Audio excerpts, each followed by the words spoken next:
to events like this, and it's a long and slow and painful process. Are there any journalists in the room? Journalists are also very lazy. This is the other thing that we have learned. And if you can give them something in a way that they can readily understand it, they are much more likely to take it up than if you do a long, detailed exposition.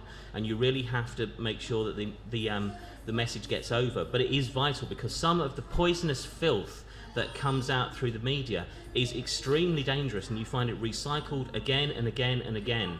A recent example of this was the rumour that members of the Jewish community in Iran were being forced to wear armbands to differentiate themselves, which was printed in a Canadian paper, which was halfway around the world within a half a day. And we got people in the major news stations ringing us up saying, "This is outrageous, what do you think about it?" What we thought about it was that we found out very quickly it was a lie. But that was the sort of thing that, because of the climate that we're living through, immediately gets credence, whereas with a lot of other religions, it would, or a lot of other countries, it would just automatically be ignored. And then the second one is on this question of involvement of young people in politics. This already is something which we are seeing. We've seen it ever since, particularly ever since September the 11th, but also with big movements against the war. Now, you know, those were not successful in terms of stopping the attacks, but they did give a whole new generation experiences and knowledge of how to organise. And definitely, I mean, I was living in Birmingham at that time, and the vast majority of the organisation was done by young people, and that's something which has to continue, and people have to and it's up to those of us who are now unfortunately aging rapidly to give people the thing that also that this the involvement in politics goes up as well as down, that it's not a one-way street, is it? It's not a continuous growth and victory after victory, but unfortunately we have quite big involvements and then things drop away, and it's actually going through that, but sticking with it for the long term. Because actually getting ideas over is a long and complicated process, but it can only be done if young people are engaged. And what we've noticed more and more is that as more and more meetings are being done, more and more of the people turning up are young people, and especially young people from the Muslim community who are actually engaging with these questions and coming out and making sure that the lies being told are countered, and that their active involvement is actually taking the struggle forward on a whole series of areas, and that is only to be welcomed.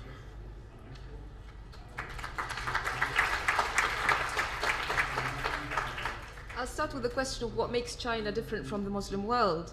I think one of the roots of the conflict between the Muslim world and the West lies in geography, the geographic proximity between Europe and the Muslim world. Islam spread into the Mediterranean basin, into Christianity's heartlands. It spread, in the Middle East, inherited the Byzantine Empire in North Africa, and these were strongholds of Christianity. Another reason, of course, which makes Islam different from the Muslim world, different from China, of course, is and also is one of the roots of the conflict between the Muslim world and the West, is also the religious and spiritual factor. I mean, Islam staked a claim to the inheritance of the monotheistic tradition, and this claim was not accepted by Christianity. Islam and Christianity both share a commitment to, for instance, the Middle East, which is a place of great spiritual and religious significance for both Christianity and Islam. So there are many reasons: geographic, religious, and of course also the strategic element, the strategic factor. The Middle East, and much of the Muslim world, particularly the Middle East, is the crossroad of the routes of trade. It is the crossroad. It is the crossroad between the Asia, Africa, and Europe. It has enormous resources, and it has always been the cornerstone of expansionist projects, starting from Napoleon down to George Bush today. And this makes the Middle East, the center, and the Muslim world different from China. So one has to compare like with like, really. The other question, I think, was about political involvement. we see, I mean, I personally see engagement in the political sphere, in the cultural sphere, in the social sphere as key to empowering the Muslim community, to promoting its interests, to protecting its interests. I think the quest also to find allies, and these allies exist. And yesterday there was a session on Muslims and the left, people who share, who uphold, who are committed to a notion of a diverse multicultural society, who are opposed to the notion of a homogeneous uniform national identity, who defend the rights of minorities, and who are opposed to the policies of expansionism, of invasion, of the interference into the affairs of other nations, the exploitation of their resources. I think the policy of involvement and the effort to try to find allies within the wider environment is key to protecting the interests of the Muslim community. I think another key is trying to strengthen the confidence of the community in itself, and this project is, part of its aim is directed to strengthening the confidence of the community by inviting it to explore its rich heritage, its historical experience, its massive contributions to every sphere of knowledge and every sphere of life, in art, in science, in technology, in lifestyle. Islam has left its marks on every aspect of our lives, and the sense that the realization of the presence of your heritage in your life today could re-inspire you to reassert yourself once more as a pioneer of learning and culture, so it could strengthen your confidence in yourself. So I see engagement, activism, and the quest to find allies as the key to countering Islamophobia, countering racism, and to protecting the interests of the Muslim minority in this country. I think these were the questions. Were there any other questions? Thank you.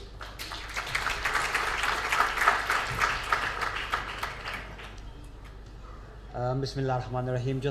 I'll just quickly go through some of the questions. I think the first question asked about how to change media portrayal. Yeah. I mean, I tried to touch on this in the final slide I had on earlier, but at root there is no alternative but greater engagement with the media. Invite them to invite journalists to your community centres. Invite them to your meetings and seminars, and debate with them if there's anything you feel they've done wrong. For example, tomorrow, some of you may know I host a co-host a weekly program on the Islam channel. It's called the Politics and Media Show. So tomorrow we've got a very special guest. He is Jeremy Bowen. Some of you may know Jeremy Bowen. He used to be the presenter of BBC Breakfast, and is now the BBC's Middle East editor. It's a very key position he has, and so he'll be coming along tomorrow. Well, we'll be putting questions to him about the BBC's coverage in that region. So by all means, meet with them, invite them. You'll find most journalists actually are more than willing to come along and listen to you and argue their viewpoint with you. A second question about liberty and getting involved in mainstream politics. I mean, of course, I entirely agree that it is right that if we have any disagreements of aspects of policy that the government is pursuing, that we channel those grievances through the democratic framework. It was unacceptable, actually, of the Prime Minister earlier this week to complain that Muslims should stop having any grievances. You remember that you saw this earlier this week when the Prime Minister said Muslims should end their grievances, to tell these extremists, stop your grievances against the West. It is not unpatriotic to disagree with the government's policies. It's actually quite British to disagree with the government's policies. And it is disgraceful that the Prime Minister was trying to say, Muslims, if you disagree with our policies, you should keep quiet. That's unacceptable. If the government is going to go on an unacceptable war overseas, killing tens of thousands of people, we have a right to speak out against that. That's not unpatriotic to say that. So we at the Muslim Council of Britain always urge Muslims to get involved in the political process. You may remember before the 2005 elections, we had a public press conference where we launched our voter card. where we urge Muslims to look at these, we thought the 10 major issues facing us in this country, ask all the candidates from all the parties where they stand on these issues, and then vote accordingly. We at the Muslim Council of Britain don't say vote for this party or that party. We just say look at the issues, and then you decide as individuals which party you think stands best in answering those questions. So we hope to see more and more Muslims going forward in the political mainstream. At the moment there are 4 Muslim MPs. If it was by population, if it was proportional representation, there should be at least 18 MPs in Parliament. We hope that will change in the coming years, inshallah. The right to wear the scarf. I mean, I'm quite disturbed that your very young daughter has came across that kind of hooligan type behavior from teachers, actually. But the answer to this, if parents are finding it difficult in getting a prayer room for their kids at school, or if someone's complaining about young girls wearing scarves, again, engagement is the best answer. The places where we've seen the best results in schools is those schools where Muslim parents have joined the board of governors for the school, have decided to become parent governors. So they have a say in how the school is run. They have regular meetings with the headmaster to frame up policy for the school. So again, my advice in that regard would be any of you who are parents, by all means, seriously consider becoming parent governors at those schools. So that this is not something that can be changed overnight, but it will change over a period of time, inshallah. Look at the Jewish community in the 30s. They faced the most appalling anti-Semitism at that time. You know, many of the newspapers were rabidly anti-Semitic at that time. Many of those papers which are today Islamophobic at that time were very anti-Semitic. But the Jewish community turned this around. They didn't adopt the insular approach. The mainstream Jewish community went out and took part in all the mainstream professions, put a huge concentration on getting a decent education for their kids, and they're a very high achieving community. There's no reason why Muslims can't do the same. I think there was another question, a follow-up question about the media and how to involve yourselves in the media. Now, aside from writing to newspapers, which all of us should be doing if we find anything objectionable, the internet has opened up huge opportunities for all of us. Absolutely colossal opportunities. Let me give you this example. The most popular news website in the world, newspaper website in the world, is here in the UK. It is the Guardian's website. It's the most popular newspaper website in the world. They get 15 million unique individual hits per month. 15 million. The Sun sells 4 million copies a day. Look at this, 15 million every month. This is a colossal worldwide readership on their web. The Guardian, earlier this year, introduced a section on the website called Comment is Free, where they've brought many writers from a broad spectrum of opinion, from the right wing, center, the left, and Muslims included, Jews included, different people included, and all of you have a right to contribute to that debate, because people write articles, then below it you can post your comments on. Right now, if you write to a newspaper editor might print it or might not print it, right? On the Guardian's website, you can have your comment up in seconds. And the whole world will see those comments.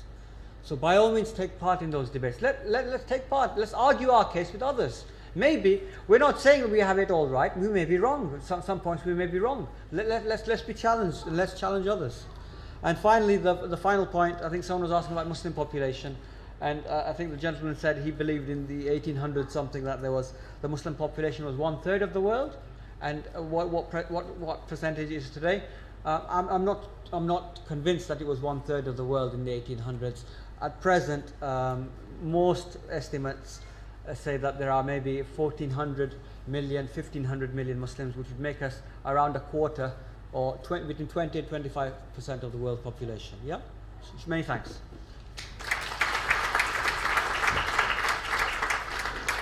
Okay, I'd like to thank our speakers. We're just finishing now. I just want to remind you of one thing. Hitler used anti-Semitism to come to power, but fascism was not just a problem for Jewish people. It was a catastrophe for Jewish people, but it was also a catastrophe for trade unionists, for every other minority, for disabled people, for the 55 million people who were killed in the Second World War. Islamophobia is the new racism. Of course it's going to be fought by Muslims, but it's a danger for everybody. Parties like the BNP stood in the last election on the slogan, "The election is a referendum on Islam." Jean-Marie Le Pen in France came second in the presidential election because the left and the mainstream politics in France capitulated to Islamophobia. Islamophobia is a new racism, and therefore it is a threat to all of us. And therefore what we need to fight anti-racism is certainly for Muslims to stand up for it, but for Christians, Jews, Sikhs, Hindus and people of no religion to unite together to fight this new scourge of racism.